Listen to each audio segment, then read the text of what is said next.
CST, une sortie qui avait beaucoup fait parler.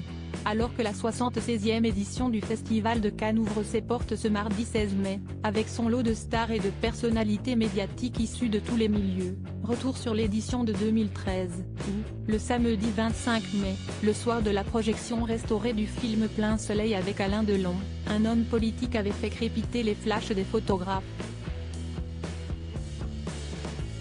Pour cette montée des marches, Dominique Strauss-Kahn et sa nouvelle compagne d'alors, Myriam Laoufir, s'étaient présentés en tenue de soirée sur le tapis rouge cannois. Une apparition très remarquée de l'ex-directeur du FMI, alors qu'il était encore pris dans les scandales du Sofitel et du Carlton de Lille, mais aussi parce que cette apparition publique du couple était la première, officialisant la relation entre l'ancien homme politique et celle qui était alors chargée de la communication numérique du groupe France Télévisions. Depuis cette première apparition très remarquée du couple, l'amour entre Dominique Strauss-Kahn et Myriam Laoufir a perduré, jusqu'à mener à une cérémonie de mariage en 2017. En revanche, la discrétion a repris le dessus, le couple limitant ses apparitions publiques au compte-gouttes, la dernière datant de novembre 2022, où là encore, le couple était apparu à l'occasion d'un festival de cinéma, organisé cette fois-ci à Marrakech.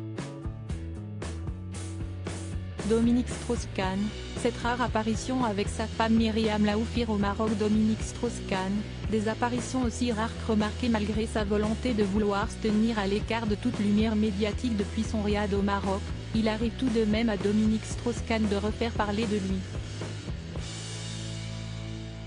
Il y a un peu plus d'un mois, en avril dernier, sans crier gare, l'ex-patron du FMI et ancien ministre de l'économie français a donné son avis sur la controversée réforme des retraites d'Emmanuel Macron, critiquant surtout la méthode employée par le chef de l'État.